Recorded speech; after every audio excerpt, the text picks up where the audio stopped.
थोर विचारवंत स्वर्गीय यशवंतराव मोहिते भाऊ आणि सहकार महर्षी स्वर्गीय जयवंतराव भोसले आप्पा यांच्या मार्गदर्शनातून आणि अनुभवातून कारखाना उत्तम पद्धतीने कसा चालवायचा हे आम्ही शिकलो.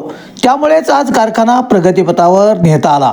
पण विरोधकांनी त्यांच्या सत्तेच्या काळात घोटाळ्यांच्या पलीकडे काय केले असा थेट सवाल यशवंतराव मोहिते कृष्णा सहकारी साखर कारखान्याचे चेअरमन डॉक्टर सुरेश भोसले यांनी केला आहे.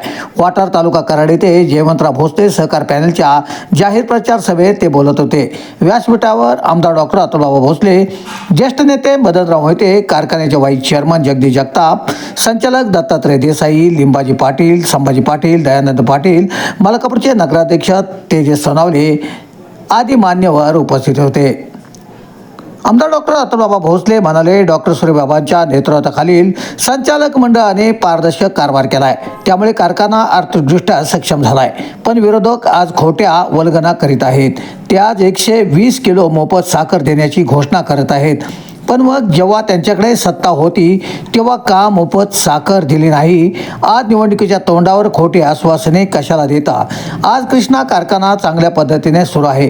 गेल्या 11 वर्षात कारखान्याला 14 पुरस्कार मिळाले असून त्यापैकी 8 पुरस्कार ज्येष्ठ नेते शरद पवार साहेबांच्या नेतृत्वाखाली कार्यरत PSIच्या माध्यमातून मिळाले आहेत. विरोधकांच्याकडे कोणताही अजेंडा नाही.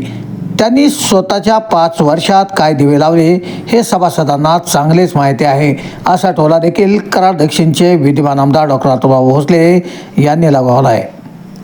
त्यामुळे सभासद त्यांच्या भूलथापांना बळी पडणार नाहीत, असा आत्मविश्वास देखील कराड दक्षिणचे विद्यमान आमदार डॉक्टर अतुलबाबा भोसले यांनी व्यक्त केला आहे.